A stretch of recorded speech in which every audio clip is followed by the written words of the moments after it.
Hi all, welcome to my channel Preethi మన వంటిల్లు. ఈరోజు మనం green chicken curry and chicken కారం పొడి ఎలా చేయాలో చూసేసుకుందాం రండి. చికెన్ కారం పొడి లిస్ట్ ఆల్రెడీ ఇచ్చాను, ఇంగ్రీడియంట్స్ చెక్ చేసుకోండి. నేను జస్ట్ 250 గ్రామ్స్ చికెన్తో మాత్రమే చేస్తున్నాను. బికాస్ ఇది కొత్త రెసిపీ, మనం ట్రై చేసి బాగుంటే మళ్ళీ ఎక్కువ క్వాంటిటీలో చేసుకోవచ్చు అని చెప్పి. టేస్ట్ మాత్రం నెక్స్ట్ లెవెల్ అబ్బా. హాస్టలర్స్కి, బ్యాచిలర్స్కి, బిజీ ఉమెన్, వర్కింగ్ ఉమెన్ ఎవరైనా ఒక్కసారి చేసి పెట్టుకుంటే ఒక 1-2 వీక్స్ వరకు బయట అయితే స్టోర్ చేసుకోవచ్చు. రెఫ్రిజిరేటర్లో అయితే 1 మంత్ వరకు నిలువ ఉంటుంది. సో ప్రొసీజర్లోకి వెళ్ళిపోదాం రండి. ముందుగా కడాయి పెట్టి దాంట్లో ఒక 200 ml ఆయిల్ తీసుకొని ఆనియన్స్ని డీప్ ఫ్రై, బ్రౌన్ ఆనియన్స్లా ఫ్రై చేసుకోవాలి. ఫ్రై చేసుకున్న ఆనియన్ తీసి మళ్ళీ ఒక గిన్నెలోకి ట్రాన్స్ఫర్ చేసుకున్న తర్వాత మిగతా ఇంగ్రీడియంట్స్ కూడా ఒక కట్ట కరివేపాకు, ఒక 50 గ్రామ్స్ వెల్లుల్లి తీసుకున్నాను నేను. అండ్ ఎండుమిర్చి చాలా కారంగా ఉన్నాయి అబ్బా, అందుకే నేను కొంచెం తక్కువగా తీసుకున్నా. మీరు మీ ఘాటుకు, మీ కారం సరిపడా తీసుకుంటే సరిపోతుంది. తీసుకొని ఒక్కొక్కటిగా డీప్ ఫ్రై చేస్తూ పక్కన ఉంచుకోవాలి. అదే ఆయిల్లో చికెన్ని కూడా వేసి మీడియం ఫ్లేమ్లో మాత్రమే కుక్ చేసుకోవాలి. బికాస్ హై ఫ్లేమ్లో పెట్టినా అది బయట మాత్రమే మొత్తం బ్రౌన్గా అయిపోయి మాడిపోయి లోపల కుక్ అవ్వకుండా ఉంటుంది. సో మనం మీడియం ఫ్లేమ్లో మాత్రమే పెట్టి చికెన్ని కూడా లాస్ట్లో డీప్ ఫ్రై చేసుకొని దాన్ని ఒక గిన్నెలోకి ట్రాన్స్ఫర్ చేసుకొని చల్లారేంత వరకు పక్కన ఉంచుకోవాలి. ఇలా నేను వీడియోలో చూపిస్తున్నట్లుగా ఒక్కొక్కటిగా వేసి డీప్ ఫ్రై చేసి పక్కన పెట్టుకోండి. చల్లారేంత వరకు వెయిట్ చేయండి. పూర్తిగా చల్లారాక మాత్రమే మిక్సీ వేసుకోండి. చికెన్ వేసాక అది కుక్ అవ్వడానికి టైం పడుతుంది కాబట్టి ఆలోపు మీరు ఇంకో ప్యాన్ పెట్టుకొని హోల్ గరం మసాలా అంటే 2 స్పూన్స్ ధనియాలు, సాజీరా, చెక్క, లవంగ, మిరియాలు కూడా వేసి డ్రై రోస్ట్ చేసుకోండి. ఆ డ్రై రోస్ట్ చేసుకున్న దాన్ని పక్కన ఉంచండి చల్లారేంత వరకు.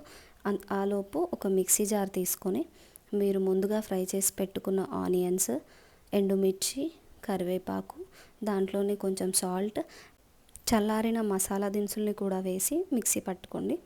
ఆలోపు చికెన్ కూడా ఫ్రై అయిపోతుంది కాబట్టి దాన్ని కూడా ఆయిల్ అంతా స్ట్రెయిన్ చేసేసుకొని ఒక గిన్నెలోకి ట్రాన్స్ఫర్ చేసుకొని పూర్తిగా చల్లారనిచ్చిన తర్వాత దాన్ని కూడా మిక్సీ జార్లోకి, ఇందాక మనం మిక్సీ పట్టేసుకున్నాం కదా పౌడర్, ఆ పౌడర్లోకి ఇది యాడ్ చేసుకొని చికెన్ని యాడ్ చేసుకొని 1-2 సార్లు మాత్రమే మీరు మిక్సీ పట్టుకోండి స్లోగా.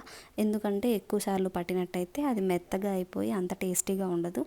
సో 1-2 సార్లు మిక్సీని స్లో టర్న్ చేస్తూ మాత్రమే మీరు మెత్తగా పౌడర్ చేసుకోకుండా కొంచెం కొంచెంగా తిప్పుతూ దాన్ని మిక్సీ పట్టేసుకోండి. ఇప్పుడు మిక్సీ పట్టిన దాన్ని ఒక గిన్నెలోకి ట్రాన్స్ఫర్ చేసుకొని కంప్లీట్గా చల్లారాక ఒక ఎయిర్ టైట్ జార్, మనం దేంట్లో అయితే స్టోర్ చేసుకోవాలనుకుంటున్నామో ప్లాస్టిక్ కానీ గ్లాస్ జార్ని కానీ తీసుకొని దాంట్లో స్టోర్ చేసుకుంటే 1 వీక్ to 2 వీక్స్ బయట అయితే స్టోర్ చేసుకోవచ్చు. అదే రెఫ్రిజిరేటర్లో అయితే 1 మంత్ వరకు స్టోర్ చేసుకోవచ్చు. ఎంతో టేస్టీ అయిన చికెన్ కారం పొడి రెడీ అయింది. వేడి వేడి అన్నంలో కొంచెం నెయ్యి వేసుకొని కొంచెం ఎక్కువ క్వాంటిటీలోనే తీసుకోండి. అంత బాగుంది అసలు టేస్ట్. ఒక స్పూన్ వరకు వేసుకొని తింటుంటే ఒక్కో ముద్దకి ఆ చికెన్ ఫ్లేవర్, ఆ కారం, వెల్లుల్లి, కరివేపాకు ఫ్లేవర్స్ అబ్బా అదరహో, అస్సలు మాటలు రావట్లేదు అబ్బా, అంత బాగుంది టేస్ట్ మాత్రం. తప్పకుండా ట్రై చేయండి. ఇప్పుడు గ్రీన్ చికెన్ ఎలా చేసుకోవాలో చూసేసుకుందాం రండి.